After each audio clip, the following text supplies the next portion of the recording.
À Felice Bauer, Prague, le 1er mai 1913. Pas de lettre. Aurais-je mal compris le télégramme, bien que je l'ai lu et relu, bien qu'il ait passé la nuit sous mon matelas? Ma chérie, passe l'éponge si je ne t'écris plus que des reproches, dégoûtant et ingrat personnage que je suis. Or vois-tu, je suis au bureau, mais mon cœur bat à dire vrai dans la lettre dont je me dis qu'elle est arrivée à la maison. Et puis je cours à la maison et il n'y a rien. Et ainsi la sentence est prononcée. Je devrais encore attendre au moins un jour et une nuit. Je ne veux pas te tracasser, c'est l'été, tu ne dois pas écrire beaucoup, tu ne dois pas non plus être inquiète si jamais une fois tu ne m'as pas écrit. Bien, fixons donc que je ne recevrai une lettre de toi qu'une fois par semaine, chaque dimanche.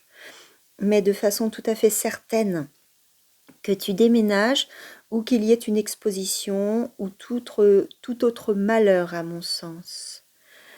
Que tu peux l'écrire quand tu en as le temps et l'envie, mais que tu dois ensuite, tôt chaque samedi matin, la mettre à la boîte aux lettres. Veux-tu bien me faire ce plaisir ? Pour que je ne sois plus contraint d'attendre, pour que le temps ne s'écoule pas par à-coups et si lentement, car les horloges ne sonnent ici que s'il arrive une lettre de toi. Ma tête aussi ira mieux. Certes, on dirait que je viens d'inventer ces mots de tête pour soutenir ma demande, mais je les ai vraiment. Du reste, ce ne sont pas des mots de tête, mais plutôt d'indescriptibles tensions. Je devrais écrire, me dit mon médecin intérieur. Écrire, bien que ma tête soit si peu sûre et bien que j'ai eu l'occasion il y a un petit moment d'observer clairement les insuffisances de mon écriture. Et oui, je ne t'ai même pas encore écrit que le mois prochain paraît un tout petit livre de moi. Il a 47 pages. J'ai eu justement sous les yeux les secondes épreuves. C'est le premier chapitre de mon malheureux roman et il s'appelle L'homme de chauffe. Un fragment. Il paraît dans une collection bon marché qu'édite Wolf et qui s'appelle un peu bizarrement Der Jüngste Tag, à 80 pfennig le petit volume.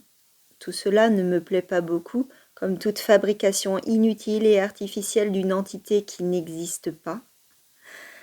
Mais premièrement, je suis quand même redevable à Wolf, et deuxièmement, il m'a un peu soutiré cette nouvelle, et troisièmement, il s'est engagé à republier ultérieurement L'homme de chauffe avec ton histoire et encore une autre dans un plus long volume. Dès que je parle d'autre chose que de toi, je me sens comme perdue. Franz.